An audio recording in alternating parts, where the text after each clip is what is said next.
एक बूढ़ा पक्षी जो अनमोल था और जो इंसानों की तरह बोल सकता था, उसकी बात दुनिया तक पहुंच चुकी थी। लेकिन एक दिन एक शिकारी घने जंगल में उस अनमोल पक्षी तक पहुंच गया और उसे पकड़ लिया। जब पक्षी को उस शिकारी ने पकड़ लिया तो पक्षी ने शिकारी से कहा कि मुझे आज़ाद कर दो, मैं तुम्हें 3 काम की बातें बताऊंगा। शिकारी ने कहा, मैं कैसे विश्वास कर लूं कि सच में तुम बताओगे? उस पक्षी ने कहा, पहली बात तो अभी सुन लो कि जो इंसान अपने गुजरे हुए कल को भूल जाता है वो खुश रहता है, जो उसको याद रखता है वो हमेशा दुखी रहता है। शिकारी को बात पसंद आई, उसने पक्षी को आज़ाद कर दिया।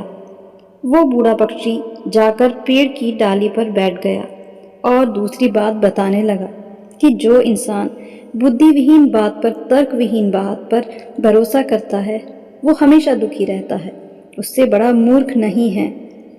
और उसके बाद वो बूढ़ा पक्षी वहाँ से उड़ने लगा और कहने लगा, तीसरी बात भी सुन लो, मेरे पेट में 2 हीरे हैं। अगर तुम मुझे आज़ाद नहीं करते, अपने साथ ले जाते, तो आज तुम दुनिया के अमीर इंसान बन जाते। शिकारी माथा पकड़ करके वहीं बैठ गया और पछताने लगा कि मैंने क्या कर दिया, मैंने इसको आज़ाद क्यों कर दिया। तब वो बूढ़ा पक्षी हंसने लगा और कहने लगा, अभी अभी तो 2 बातें बताई थी, दोनों ही भूल गए। पहली बात बताई थी कि जो बीत गया उसे भूल जाओ, तब ही खुश रहोगे। तुमने मुझे आज़ाद कर दिया, बात खत्म हो गई। दूसरी बात, तर्कविहीन बात पर भरोसा मत करो।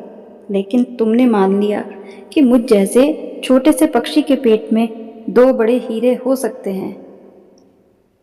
कितनी बेवकूफ़ी भरी बात है, शिकारी ने कहा।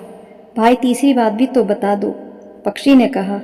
जब 2 ही बातें नहीं मानी तो तीसरी बात का क्या फ़ायदा है, लेकिन फिर भी सुनते जाओ। तीसरी बात यह है कि शरीर मिट जाने वाला है और जो कुछ इसके लिए इकट्ठा कर रहे हो वो सब भी शरीर के साथ एक दिन ख़त्म हो जाएगा। इतना कहकर वह पक्षी वहाँ से उड़ गया और शिकारी उसे जाता देखता रह गया। छोटी सी कहानी है, लेकिन जीने का सलीका बताती है। ये 3 बातें आप भी हमेशा ज़रूर याद रखना।